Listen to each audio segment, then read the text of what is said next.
Ей, тәкаппар дүние, маған да бір қарашы, танисың ба сен мені, мен қазақтың баласы. Өткен ғасырдың 40 жылы Қасым Аманжолов өзінің дүниеге жар деген өлеңінде қазақты білмейтіндерге білсін деп осылай жыр арнап еді. Сөздің шыны керек, бүгінде қазақ деген халықты бүкіл жұрт біледі, ел таниды.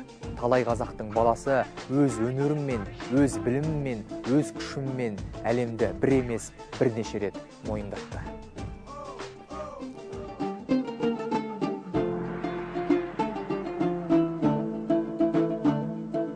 Қазақ халқы еш уақытта таланттардан кенде болған емес.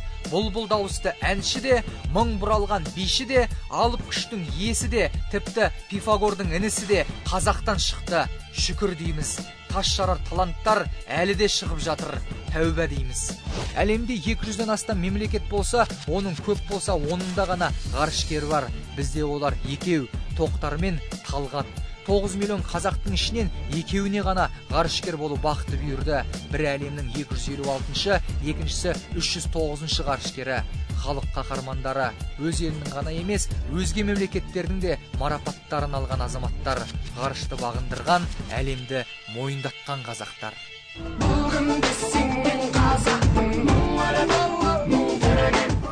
50 жастағы марафоншы Марат Жыланбаев Гиннес рекордтар кітабіне 7 рет енген қазақ. Ол Европаның ең биік шыңы жер бетінен 5642 метр биіктікте орналасқан Эльбрусқа марафондық жүгіріспен 7 күнде жүгіріп шықты.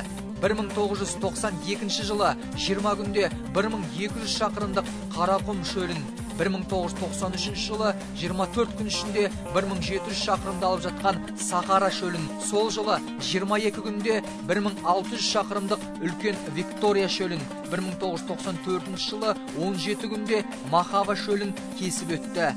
Марат ағамыздың бұл ерлігін бүгінде жарты әлем біледі. Бұл кісінің аттасы қазақтан шыққан тағы бір Марат ағамыз Бейсенғалиевтің өнеріне бүкіл әлем тәнті. Ол екінің біріне бұйыра бермейтін әлемнің ең әйгілі сахналарында өнер көрсетті. Халықтың қошеметіне бөленді. 20 жылдан бері Ұлыбританияда тұрып жатқан скрипкашы әрі дирижер Марат Бейсенғалиев Бирмингем консерваториясының профессоры, Азия тынық мұхиты аймағындағы оркестрлер альянсы директорларының бірі. Бүгінде оның шығарған күй табақтары шетелдің бірқатар елінде үлкен сұранысқа ие.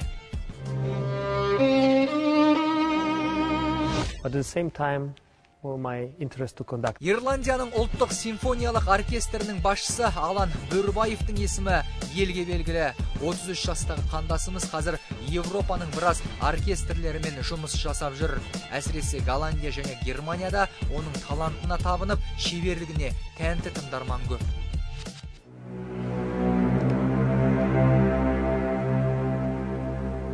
Қазақта өз елімізді ғана емес, өзге ел көрерменінің көзайымына айналып үлгерген азаматтарымыз да баршылық. Мәселен, қазақ киносын ғана емес, Голливудтың өзін бағындырған қазақтың баласы бар, Тимур Бекмамбетов. Осы күнге дейін оның 20-ға жуық картинасы жарыққа шығып көптеген елдерде көрсетілді. Былтыр ғана ақш-та оған ең үздік шетелдік режиссер деген атақ беріліп, Cinema.com премиясы тапсырылды. Спорттық гимнастикадан 10 жыл бойы Францияның, қазір Канада ұлттық құрамасының бас бапкері болып жүрген Едіге Жарықтың да есімін әлемнің бірқатар елі мойындады. Ол кеңес одағы кезінде 2 дүркін Олимпиада чемпионы Валерий Люкинді тәрбиелеп шығарған. Сондай-ақ Канада тарихында спорттық гимнастикадан Олимпиада чемпионын дайындаған тұңғыш бапкер. Оның спорттық гимнастикаға қосқан өз методикасы бар тіпті. Бүгінде біздің Едігемен бүкіл әлем бапкерлері санасады. Әлемді сан мәрте мойындатқан палуан ағамыз Олимпиада чемпионы Жақсылық Шүкемпіровпен қалай мақтансақ та жарасады. 80 жылы жапырақтай ғана жігіттің тау қопарғаны елесінде. Әлемнің мен деген палуандарының бәрін жығып, Мәскеу Олимпиадасында алтыннан алқа таққанда бүкіл қазақ бір күн аспанға атып қуанды. Сол кезде оның атақ даңқы алыс жақын шетелге, бүкіл кеңес одағына тарады. Өзді бақыттым деп санайын. Елімнің, ата-бабамның жерінде осындай атаққа жеткенім. Жақсылық Үшкемпіровтың айтуынша, Олимпиадада жүлде алған спортшыларымыздың денін әлемнің бірқатар мемлекеттерінде жақсы таниды екен. Әсіресе боксшылар Серік Қонақбаевты, Серік Сәпиев пен Ермахан Ыбырайымовты, палуан Дәулет Тұрлыхановты, велоспортшы Александр Винокуров пен екі дүркін Олимпиада чемпионы Илья Ильинді өзге елде құрметтеушілер көп. Ал бүкіл әлем танитын қазақ ол сөзсіз біздің президентіміз дейді палуан. Президентіміздің өзін ойлап қараңызшы. Өзі палуан. Спортты өте жақсы көреді. Қаншама мінекей спорт сарайларын салып жатыр. 2011 жыл қысқа Азия ойынын өткізді. 2008 жылы Бейжің Олимпиадасының жеңіс тұғырында қос қазақ ұланының бірге тұрған сәті көп қазақтың жүрегіне қуаныш сыйлап еді. Боксшылар Бақыт Сәрсекбаев пен Қанат Сіләмді әлемдегі бокс сүйер қауым бір ауыздан мойындаған кез сол болатын.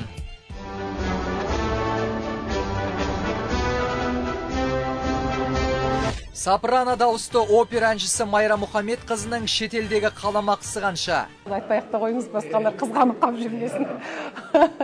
Әйгілі Microsoft компаниясын мойындатқан қазақ баласының кім екенін білесіз бе?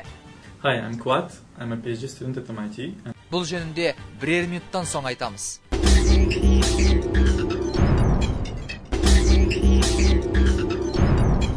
Ғылым саласында, оның ішінде ғылымдардың патшасы, математикада жаһанды өзіне қаратқан Асқар аға бар тағы. Ол әлемдік математикаға үлкен жаңалыға келген қазақ ғалымы 1995-2005 жылдар аралығында тура 10 жыл бойы жырақта жүріп, Англия, Германия, Жапония, Швеция, Австрия және Франция елдерінің белді университеттерінде дәріс оқыды. Қазақтың интеллектуалды ел екенін әлемге мойындатқызды. All right, here we are. Let me introduce to you my research intern this summer, Quat Yasanov. Hi, I'm Quat. I'm a PhD student at MIT, and I've been here an intern for the summer. Қазір Асқар ағаның ізін жалғап келе жатқан жастар көп. Соның бірі Қуат Есенов. Оқушылар арасында әлемде математикадан халықаралық олимпиадаларда ең көп ұтқан қазақ осы жігіт. 11 сыныпта оқып жүргенінде ақш-тың екі бірдей ең мықты Гарвард және Массачусетс университетінен шақырту алған. Ақыры екінші университетті таңдап, сол жерге оқуға түскен тұңғыш қазақ баласы болды. Бакалавриат, одан кейін магистратураны тәмамдады сол жерде. Қазір Массачусетс университетінде докторантурада білім алып, ұстаздық етіп жүр. That will take a sequence of integers as its input.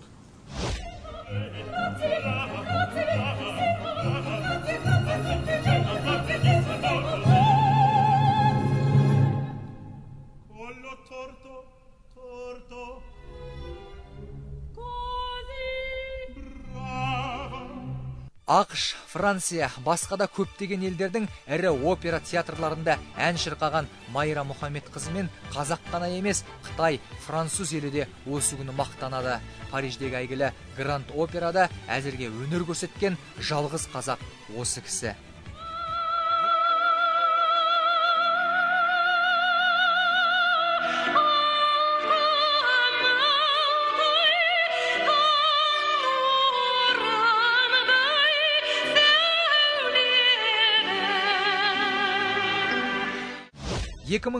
жылы Майра Мұхамед қызы әйгілі әлем опера жұлдызы Пласидо Домингоның шақыруымен ақш опера сахнасына көтерілді. Вашингтон ұлттық опера театрында Чайковскийдің Орлеан бикешінен Агнес Сорель партиясын орындады. Атаңызға айналған әлем опера жұлдызы Мирелла Фрейнимен бір сахнада ән салды.